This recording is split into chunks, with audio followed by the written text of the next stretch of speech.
Good evening, everybody. My name is John Underliger. I'm the director of the Greater Falls Community Justice Center here in Springfield and also in Bellows Falls. And Meg Mott is the chair of our board, in addition to a few other things that I'll mention. But first, I just want to do a little plug. We're going to have something in this town and also in Bellows Falls, two separate art contests, an art contest about the phrase liberty and justice for all. And for the Justice Center, especially about the meaning of justice and any kind of art, you can submit it on our website. That I have some of these. If you think you know an artist who might want to participate, you can take it with you, or go to our website, Greater Falls Community Justice Center. And the idea is of course really not just to give out prizes, which we will, for the art, gift certificates in town and other things. And it's to get people to talk about that phrase, which I think cuts both ways. There's people, it comes from the Pledge of Allegiance, and certain political group kind of goes for the Pledge of Allegiance, and the meaning of the phrase, I think a certain other group might go for liberty and justice for all, and what that means. And so it's hopefully a way for us to talk about it through the art. So if you want, if you're interested, I have some of these. Now back to the feature for tonight. Meg Mott, who is a professor of political science at Marlborough College, and has been, since Marlborough College closed, she's been leading a lot of discussions about constitutional issues, about freedom, about liberty and justice. And tonight, we're going to get into this on January 6th. We know what January 6th is about, and she's going to get into the freedom and relationship to extremism. So, Meg Mott. Thank you, John. Thank you, Tracy, and the Springfield Library. Thank you, everybody, for coming out on a weather, iffy. I'm hoping that we're able to get out of here in a fashion before the bad weather comes. Tracy has got Facebook Live happening right now, so just to let people know, the screen isn't going to be moving to your faces, but I tend to do a very interactive kind of presentation, so I'll be asking, some of you I think I've seen before at prior events up here in Springfield. Yeah, I know, I've seen you before. Oh yeah, that guy. Oh right. Yeah. So anyway, but I like to keep things going and hear what you all are thinking. So I'll probably, if you have a question or a comment, I'm just going to restate it, but the camera won't turn to you.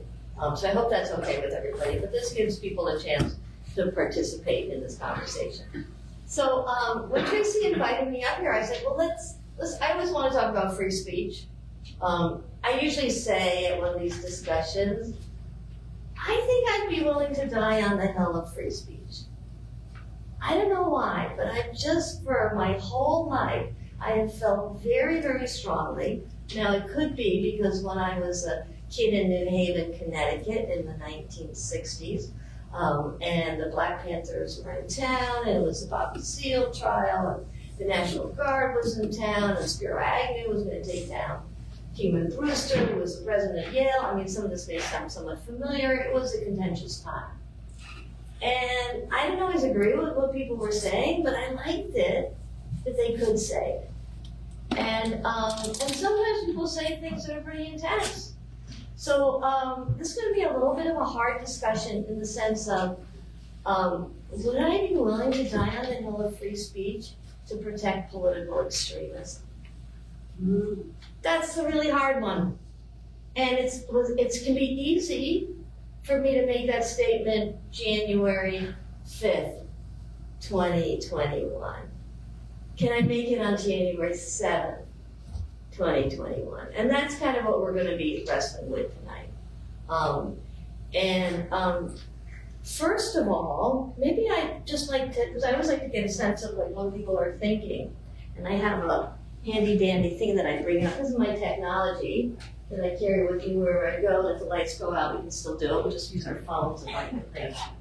But I'm curious about, for you all, just to start us off, do you have, when you think of political extremism, and I'm not thinking about actions, and I'm just talking about speech, is there a type of political extremism whose speech you find difficult to tolerate, and you'd actually like it to go away? Yes. A president of the United States. And can you tell me just your first name? John. John. The president of the United States. And incendiary, hateful things he says about everyone who is his quote unquote, his enemy or his, we're all his enemy unless we're with it. And so when he uses things like enemy of the people or whatever, that kind of speech is really, really hard to tolerate. Yeah. Now, John, can I put you on the spot? Yeah, sure. Do you think he should be apprehended and thrown in jail? Oh, no, that should have happened years ago and just hasn't worked out. But Yeah. no, not for each of these things he says. Yeah, okay. But- And that's actually a big statement. And just to sort of remember, when we really, really hate something, we're going to have a human impulse, and that human impulse is going to be, we don't want to hear it anymore. So, yeah, this enemy of the people is very, very difficult to tolerate, but even John is saying, I don't want him thrown in jail unless he went through some sort of jury. I'm putting words in your mouth, John. Yeah, well done. Right. There has to have been due process. Due process. We got to have due process. Very important. Okay, I might die on that hill as well. Free speech, due process. Anybody else, like some sort of speech, political extremism, not an action, that you feel like, that's the tough spot. I'm not sure I want that speech. And I'm going to ask somebody before I turn to John, because John's got another one. Anybody else have one?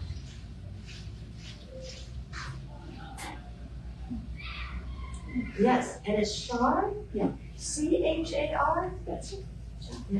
I'll take the recent one. I don't know if it's what's his name? Stephen Miller. Stephen Miller. Just I think it was yesterday. He said that get real. If you have power, you use it. And I forget the rest of that. Yeah. And to me, just looking at Chris Davis' brochure, they talk about imminent danger. Yeah. Um, Yeah. So that, get real. If you have power, you use it. and I forget the exact words, but Yeah. it's like it implied you go and you Right. kidnap the leader of the country, you take over Greenland, you can Yeah. do anything you want. If you have power, you can do whatever you want. And then that can be a very hard thing to hear. And there's the action. We're keeping the actions separate. And there's like the questions about the legality of the apprehension of Maduro, etc. But it's like just the words can be very hard to hear. And Char, do you feel like he should be put in jail, or he has the right to say that? I do. Yes. So you're kind of like, No, well, that's, I think, the quandary we're all in. We don't want to put them in jail. We just want people to listen and to realize the damage they're doing to the United States. oh, okay, I have to say that again. What Char just said is that we want, when something like that is said, we want people to listen. So we don't want to put them in jail. We don't want to shut them down. We want people to listen and then understand how that kind of speech is very damaging for the United States. Yeah. And that's kind of an interesting piece to think about free speech. Frederick Douglass said, this was 1860, it shut down out of Boston. He was giving a talk on the anniversary of the execution of John Brown. And well, you know the story, right? Like the people of Boston, like, no, you can't be talking about John Brown. Do you know, like, I don't know. I mean, I'm just nodding in agreement with the idea of John Brown. yeah, like John Brown, the great abolitionist, who also engaged in some violent activities. Yeah, maybe some illegal behavior. But anyway, Frederick Douglass is making this talk about, you can't shut me down. If you shut down my freedom of speech in Boston, I mean, Boston, you're supposed to be a little bit better than maybe Kansas, which is exploding at this point. And Boston says, no, we can't hear from you, Frederick Douglass. He says, you don't have a democracy unless you have free speech. And freedom of speech is also the freedom to be heard. So there's something in what Char just said, that if you are saying something, we actually want to hear it. And we want to feel it. And we want to judge it. But that doesn't mean shoot them or put them in jail. That's a really hard thing to do. Anything else that people feel like, and I won't push too hard on this one. John, did you want to put a second one up? No. Yeah, John Underlighter. Or just the hate speech, threatening speech that threatens or promotes physical harm against people. So hate speech is a big one here. So John, can you help us understand what do you mean by hate speech? I was trying to think of an example, but I don't know, would somebody say, target somebody in a way to say that, or maybe by type, that type of person, they deserve to be thrown out of the country or killed or hit, and that gets used at the high political level now too. But you should hurt that person or they should leave the country, Right. go back to where they came from. They're eating the dogs, they're eating the cats. About what J.D. Vance said during the Springfield, Ohio? No, Springfield. It was about- It was wild. It was Ohio. The others. Yeah. So the eating the cat, yes. Eating your pets, right, and that was about the Haitian community there. So that's a hard one to hear. Again, maybe we need to hear it, we need to listen to it, we need to think about why it's right and wrong. If we just call it hate speech, if you're asking college students today, is hate speech, should it be protected under free speech? They're gonna say no. So this is a recent poll that was done that for majority of students on college campuses right now, hate speech should not be allowed. And then there's always the question, well, who should decide? But students in college campuses right now are used to, some of these human resource or diversity, equity, inclusion bureaucracies have been dismantled, but throughout their young adult lives, if they felt that something was harmful or hateful, they could make an anonymous complaint and those people would be removed. So we kind of train the new generation that if you feel harmed or if you feel something is hateful, you get to shut it down. And in doing so, they ended up giving a lot of power, this beautiful young generation, to college administrators to make these decisions. So maybe we're not surprised when we hear that 1 in 3 college students believe that if there's a speaker who comes to campus, 1 in 3 believe some level of violence could be used to stop that speech. In 2022, it was 1 in 5. And there's been some high profile cases. Middlebury, Vermont got in the news pretty early on, 2017. Charles Murray, who wrote The Bell Curve, social scientist, some of his findings seemed fairly racist. The Bell Curve saying that IQ and race was more correlated than people were saying. Anyway, there was a certain level of violence in making sure that he wasn't able to speak on Middlebury campus, 2017. 54% of, this is a big survey, 68,510 college students. 54% felt it was okay to block other students from hearing the speaker. So if the speaker comes in, this happened in Stanford maybe 2 or 3 years ago, federal judge Kyle Duncan comes in, the people on Stanford campus say, we can't have this guy, he did a ruling, we feel that that ruling was transphobic. They didn't really bring in all the details, they just shouted them down. The administration, the dean gets on the stage to try and calm things down, and in fact, she says to Kyle Duncan, you shouldn't be here, in so many words. So that was kind of a high profile piece. Stanford Law School, these are law students, we're not willing to die on the hill for free speech. And 71, okay, that's blocking other students from hearing a speaker, that's creating a barrier. 71% of these college students felt that you could shout down a speaker. You don't have to hear it. If you feel it's hateful, if you feel it's harmful, you don't have to hear it. So it's interesting to me when I give these talks, sometimes I talk to high school students, sometimes I talk to college students. When I come to libraries, I talk to older people. For the most part in the libraries, the older people are like, yeah, actually we like free speech. Because who gets to determine, is that hate speech or not? Who gets to determine whether that was actually an imminent harm and needs to be shut down? And that kind of skepticism, we're not seeing in young people. Although I just want a little report. I was at the Governor's Institute this summer. A new generation is coming forward. They seem far more concerned. Maybe because of the change in administration, far more concerned about the amount of power that the government has. Okay, so that gets us started just sort of like thinking about political extremism, and are we willing to stay with free speech when people are saying really bad stuff? And, you know, we're kind of in an era in politics where people are not nervous about making statements like that. If you have power, you get to use it. And we have a constitution that says you only have power if you're following the Constitution. But we have to be able to know what the Constitution's saying. Okay, but let's talk about this other case. Yes, and can you tell me your name? Yeah, excuse me, my name is Fred Wooten. Fred. Yeah, and I was wondering about the F-bombs. Oh, you know, yeah, swearing and blasphemy or that sort of thing. Yeah. Was there a time, Fred, when you remember you couldn't say, I mean, like you can't say that in certain polite circles or? Well, I didn't come out speaking. No, Yeah. not particularly. Yeah. Because there have always been limits on obscenity.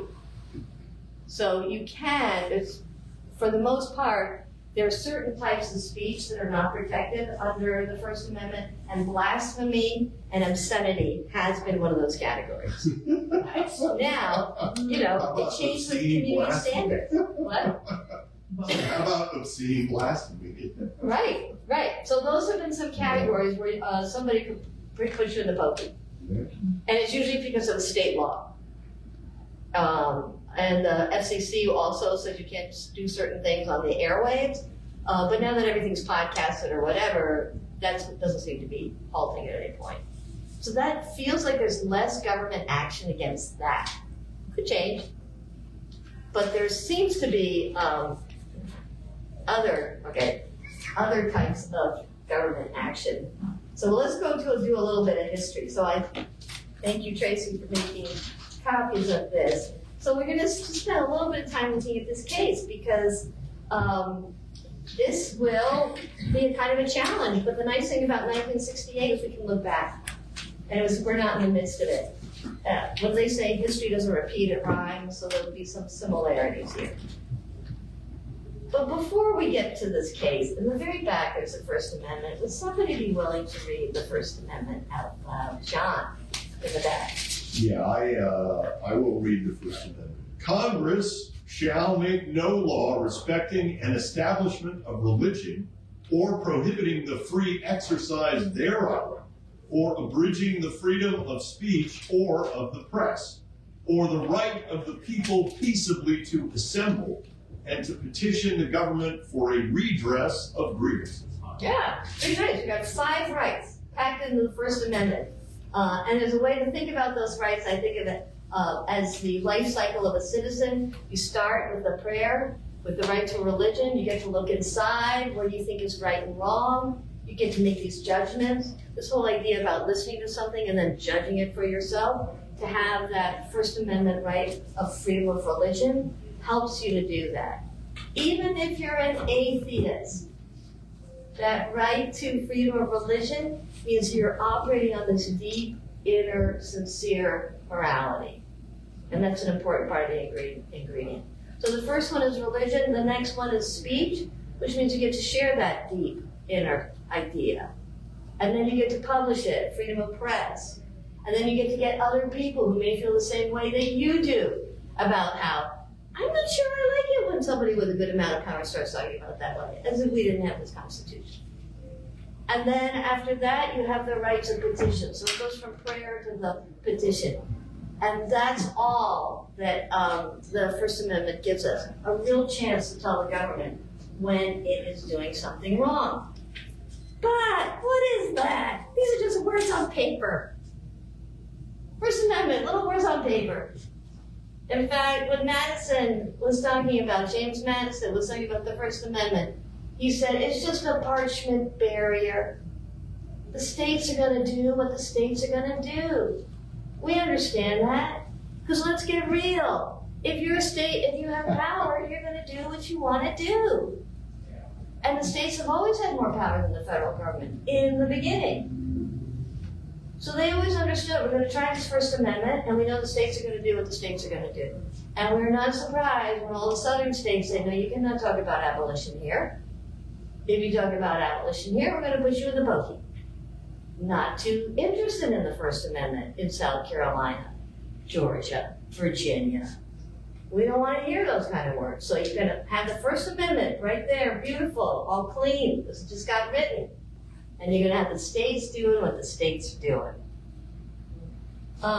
And the states did what the states wanted to do for a very long time, because after abolition, which was a gag order against in southern states and in Congress for a while, after that Civil War, then we start to move in concerns about trade unions, labor movement. So late 1800s, what are people doing? They're trying to organize for better ways to do things. Well, the states say, I don't think so. We don't like that idea. So Ohio, and Ohio's not alone in this pretty statute shows up in many, many states, California included, and we'll talk about that. The Ohio Criminal Syndicalism Statute prohibited advocating, this is also on the back of your brochure, the duty, necessity, or propriety of crime, sabotage, violence, or unlawful methods of terrorism as a means of accomplishing industrial or political reform. If you're a member of the Communist Party, you're trying to do political reform. That's a violation of the syndicalism statute. And voluntary assembling, remember the Fifth Amendment, it also had the right to assemble? Voluntarily assembling, First Amendment, with any society, group, or assemblage of persons formed to teach or advocate the doctrines of criminal syndicalism. If you gather with other communists, you violated the statute. If you gather with other labor organizers, you violated the statute. Eugene Debs ran for president from prison. Why? Because he got put in prison because of one of these statutes. You could not be labor reform. So that's the statute on the books. Many, many ones have it. And at that time, I'm going to switch to open up here. What constitutes danger? In 1925, Charlotte Whitney, who was a well-to-do woman, who was also a member of the Communist Party, gets put in jail because she, and even though she herself did not advocate for violence, she wanted to use political reform. And what that statute said, industrial or political reform. It did not say if you want to blow up the government. It just asked if you engage in an activity that's pushing for this and you speak those words, you can be put in jail. So Charlotte Whitney was put in jail, 1925, just because she's a member of the Communist Party. And Louis Brandeis, pretty great justice, very good on his First Amendment, he does not write a dissent. The statute's too clear, the state has its reasons. He's not saying that she didn't commit a violation of that statute. He can't go that far. But in his concurrence, he says, there must be reasonable ground to believe that the danger apprehended is imminent. No danger flowing from speech can be deemed clear and present unless the incidence of the evil apprehended is so imminent that it may befall before there's opportunity to full discussion. And here's the part that I like to recite to myself if I'm having a dark moment of the soul. Those who want our independence believe liberty to be the secret of happiness and courage to be the secret of liberty. They believe that freedom to think as you will and to speak as you think are means indispensable to the discovery and spread of political truth. We gotta hear these things. We gotta be able to talk about them. If somebody says, now, this is a pretty intense thing to hear coming from the current administration, but can you imagine the 1930s in California? Hearing somebody say, I think the capitalists are part of the problem and we need to have a dictatorship of the proletariat. workers of the world unite. It's the only way we're gonna change things in this country. We're gonna have to take down the capitalists. We need to have an armed revolution. And if you were part of that Marxist group, you could be put in jail. Because people would hear that and they'd say, armed revolution? Are you crazy? No!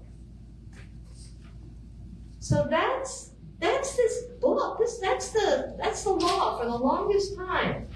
This starts in 1919, First World War. I told you about Charlotte Whitney. Not good in California in the 20s. These statutes are on the book for a very long time. Anybody can get put in jail if they're organizing with others to talk about political reform or industrial reform. And then comes the hero of this story. A very unlikely hero. Kind of one of the things I love about case law and the Constitution. Sometimes the biggest schmuck turns out to be the best thing you wanted. So, can I get you a cough drop? You want one? A little bit of water. Yeah, have some water. Anybody else need a cough drop? I have a cough drop. You can't have my water. Cough drops is necessary. Okay, so here's the story. Clarence Brandenburg, and you can see the facts. They're in this little brochure. It's Below the burning cross. with the burning cross, yeah. So it's 1964. Clarence Brandenburg is a member of the Ohio chapter of the Ku Klux Klan, and he gets a television. It's not a big gathering. I mean, sometimes the Klan has big gatherings. This is about 12 people. They're outside of Cincinnati. They're on his farm. But Clarence wants to get attention, so he calls up the local syndicate television station, and he brings somebody in. So he gets caught on camera, and he says, anybody want to read this in red? We're not a revengent organization. Yes, and can you tell me your name? Christine, Christine, so with a K. see, Christine, thanks. we're not a revengeant organization. But if our president, our Congress, our Supreme Court continues to suppress the white Caucasian race, it's possible that there might have to be some revergence taken.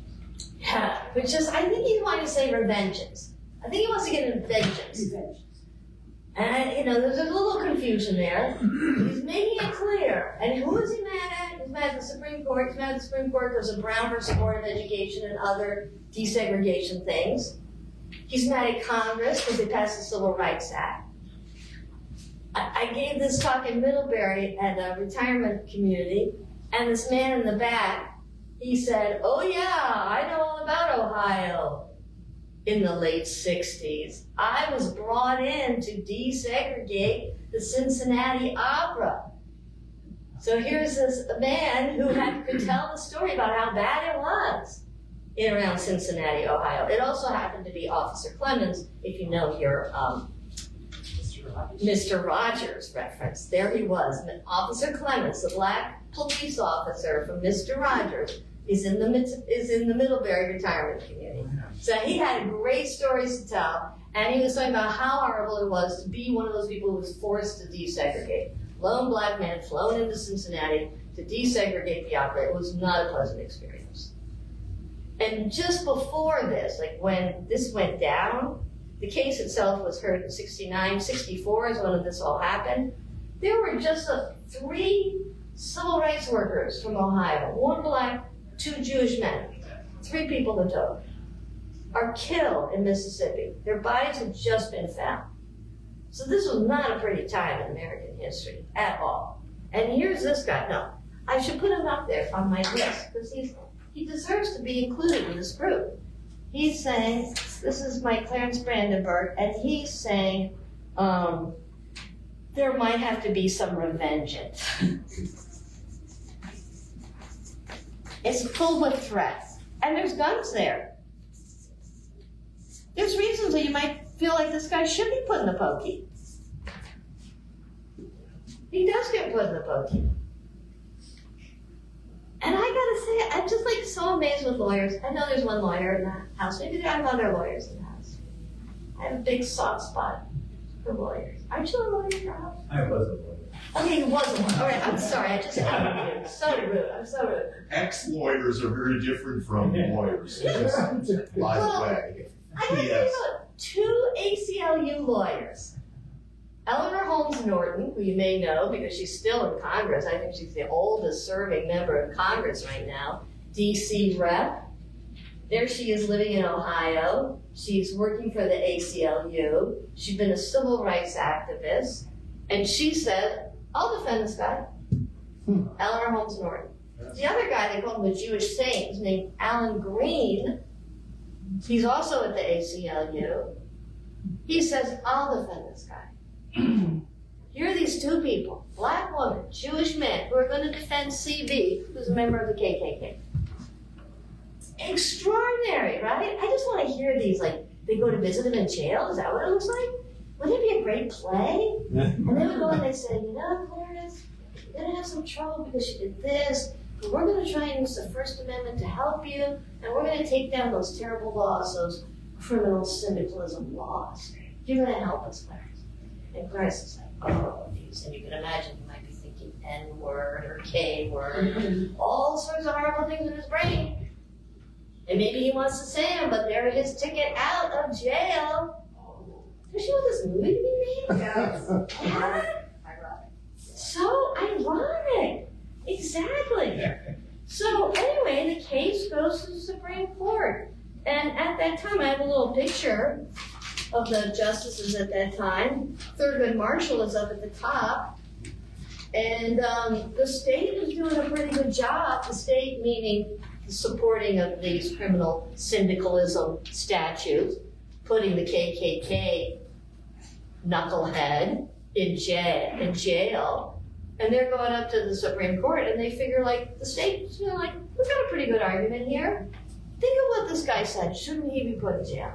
And they're really, the guy who's the representing the state is talking to Thurgood Marshall, like, would you want somebody to go into Harlem and say, all these Negroes have to go back to Africa? I think those are the terms he said in oral arguments. And what would happen then if that were to happen? And Thurgood Marshall was like, well, we da-da-da-da-da-da. And at the time, the way everyone's laughing, it seems like, oh, the state made a good case. Maybe Thurgood Marshall's going to want to uphold the statutes. But Alan Green, the Jewish saint, when it's his term, he goes, Thurgood Marshall? Oh, no, they don't say that. They say, Your Honor, Justice Marshall. Good thing you're here in D.C. and not in Ohio. Because if you were to respond really actively, violently with your words to some sort of provocation, you could get put in jail under this reading of the First Amendment. And somehow that worked. It was a 9-0 decision. They struck down all of these statutes. And they did it and let Clarence, now Clarence may have had some other charges. I don't want to make it sound like he was free. But the big one, he got that one removed. I don't know. Would you do it? Would you be willing to defend Clarence Brandenburg? Is there any good reason? He's like saved our First Amendment for us. Clarence Brandenburg made it much easier to be a communist in the United States. Clarence Brandenburg made it much easier to be a labor organizer. And even agitate in such a way in which you're getting a little edgy. So I'm curious, like, would you guys want to defend him? Are there reasons to defend him?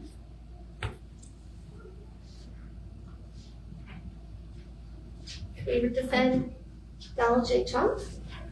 Because that's kind of what we're being asked for that. Can we defend his right to say enemy of the people?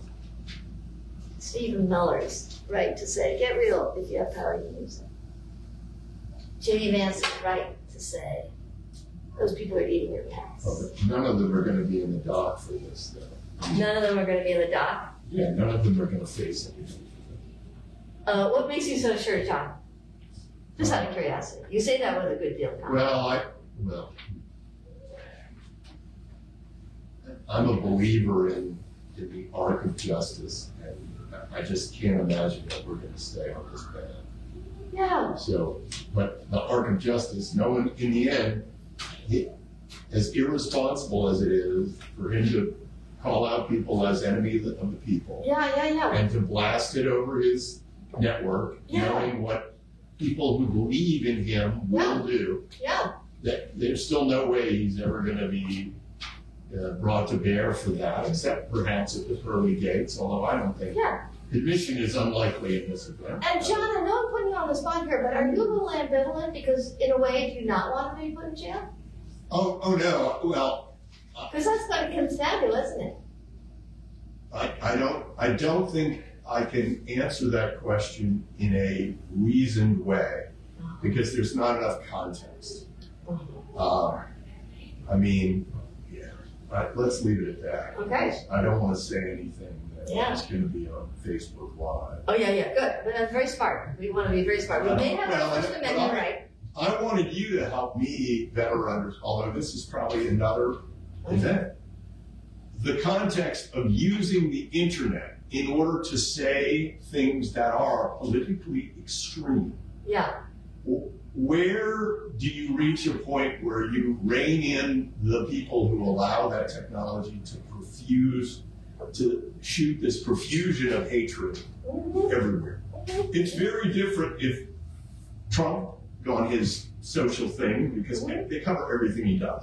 But what if Elon Musk,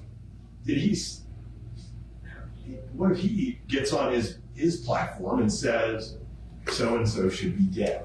You know, I mean, there are a lot of crazy people who seem to think these guys are on the ball in some way. Okay, so, John, actually, I want to make it clear that this Brandenburg decision does have some limits.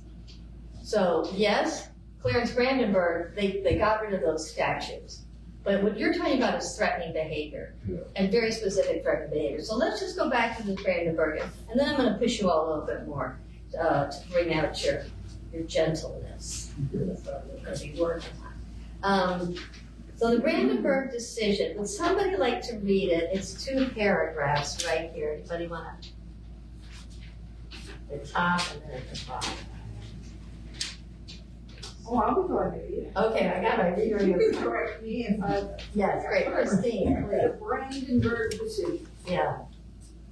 The mere abstract teaching of the moral propriety or even moral necessity for a resort to force and violence is not the same as preparing a group for violent action and steeling it to such action. Wow, okay, can we just hang on that for a moment? A moral propriety. That means you're telling somebody this is wrong and this is right. And Brandenburg is telling Congress, you are so out to lunch with the civil rights thing, I hate it. I hate it. I'm gonna have to take you down. And this decision says you can make abstract claims that Congress is gonna really suffer for passing the Civil Rights Act. But that is not the same as actually plotting an attack on Congress. Thou shalt not kill. Thou shalt not kill so-and-so. That you can't do. But you can say, thou shalt take out all of Congress. And you can put that on the internet according to the Brandenburg decision. Now, you could maybe be filed for other things, liable for harm or that stuff. But this decision is so big. And I feel like, okay, now we're going to have the moral stamina to actually live in it. Because they just told us you can make abstract claims of violence. And that's okay. You cannot be put in jail for abstract claims of violence. If you get real specific, though, that's starting to plot conspiracy. You want to read the next one? Or do you want to say something? I was going to ask a question or point something out. That first paragraph that was just read, I mean, it doesn't really explain it, but it makes a distinction. You can say the words, but if your words prepare for violent action, Yeah.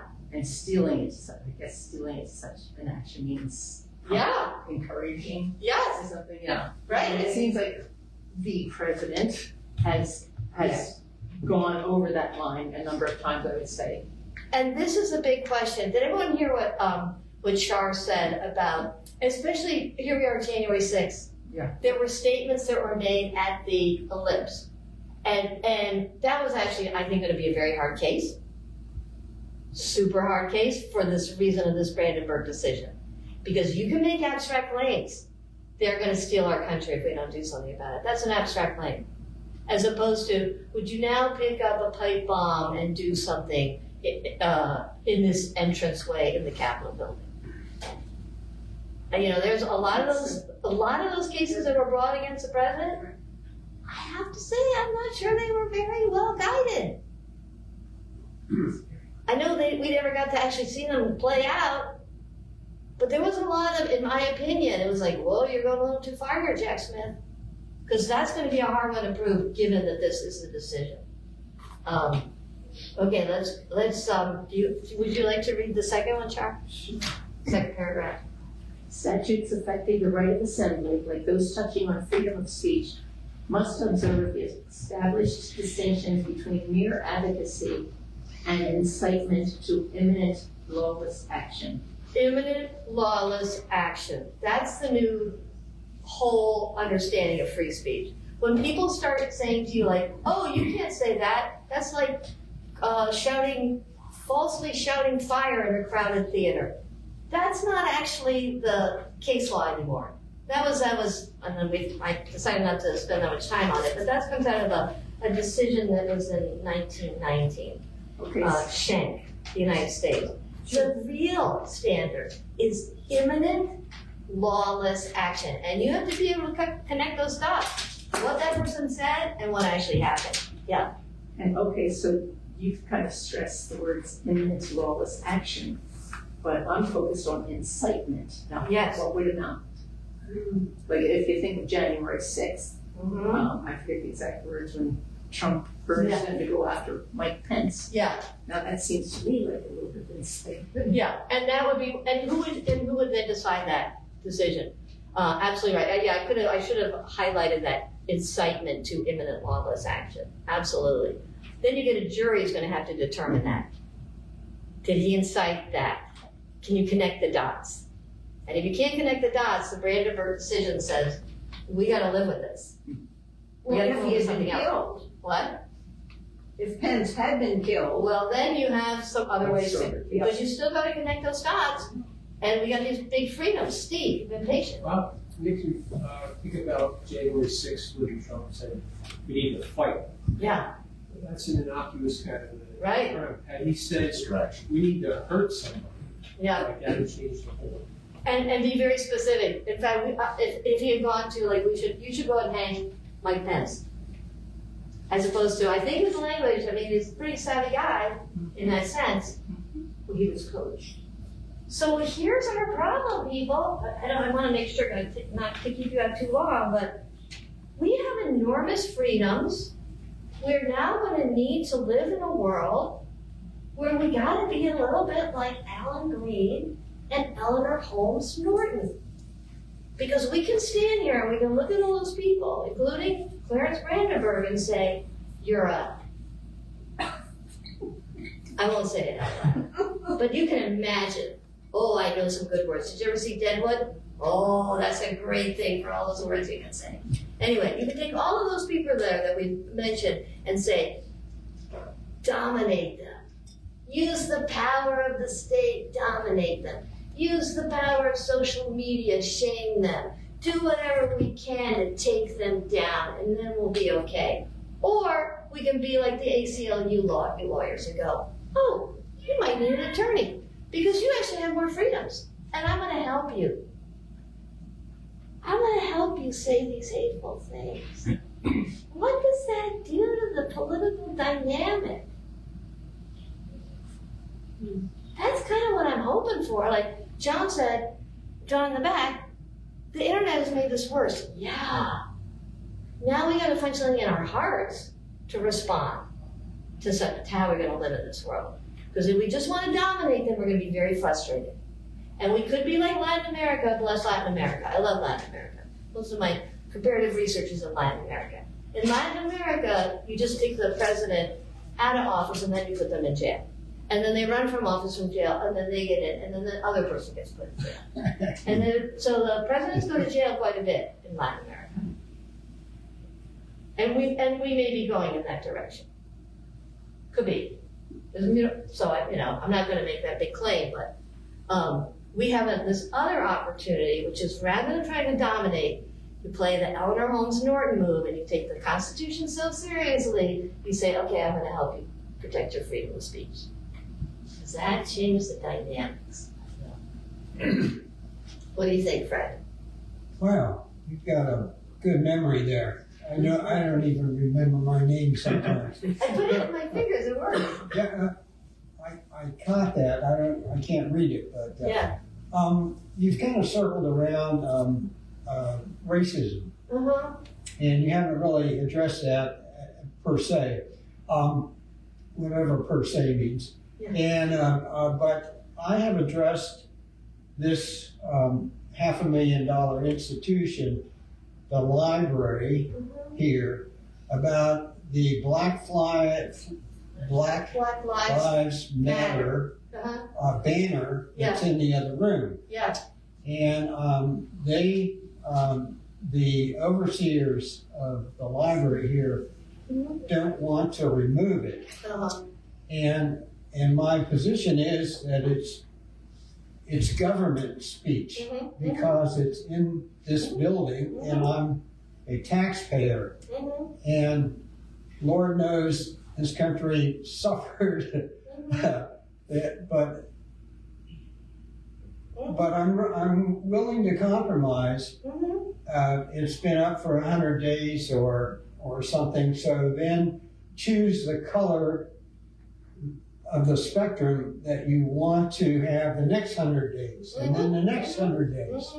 And ultimately, you get to, oh no, look what's up there. Yeah. And so I came in here on this one question. Right. What do you think about that, Doc?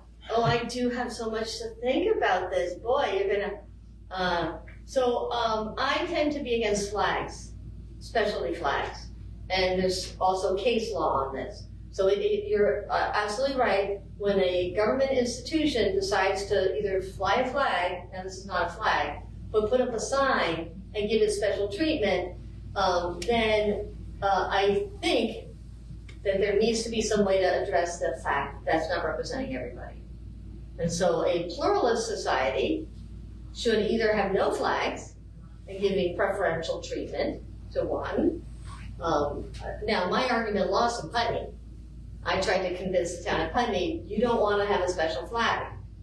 They wanted to do rainbow flags, or this flags, or the Black Lives Matter flag. No. Because if you start to do that, and then you tell the people, no, we're not going to put up a don't tread on me flag, or a missing in action. Usually that one's fine, because it's veterans, and people say, okay, we can go with that one. But what would be another flag? One that people... Confederate Daughters of America. Yeah, okay, thank you. Or Turning Point USA. Right? And if we were to say, any town says, no, you can't do that,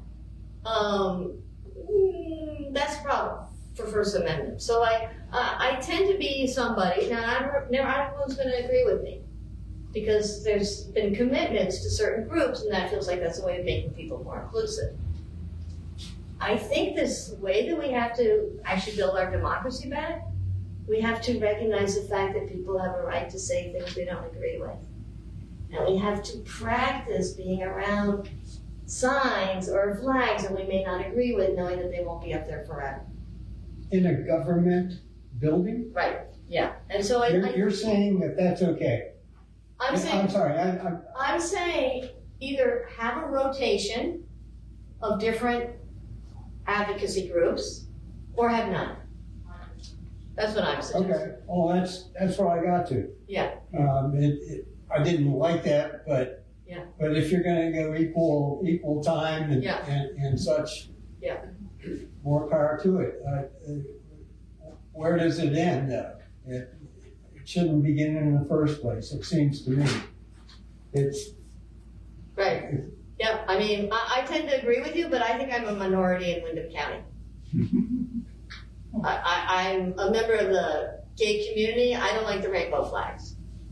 Because again, it's starting to say, especially if it's a town, you're starting to say, okay, this group matters and these other groups don't matter.